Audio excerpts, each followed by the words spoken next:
حضرت صلی اللہ علیہ وسلم لوگوں میں بیٹھے ہوئے ان سے باتیں کر رہے تھے۔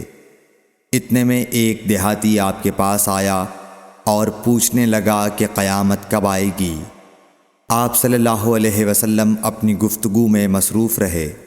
بعض لوگ جو مجلس میں تھے کہنے لگے، آپ صلی اللہ علیہ وسلم نے دیہاتی کی بات سنی لیکن پسند نہیں کی، اور بعض کہنے لگے کہ نہیں، بلکہ آپ نے اس کی بات سنی ہی نہیں۔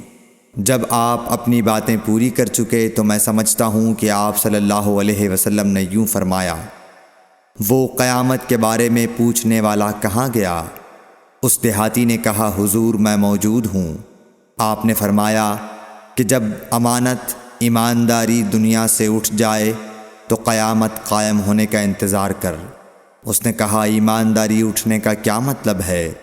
آپ صلی اللہ علیہ وسلم نے فرمایا کہ جب حکومت کے کاروبار نالائق لوگوں کو سونپ دیے جائیں تو قیامت کا انتظار کر۔ صحیح بخاری حدیث نمبر 59۔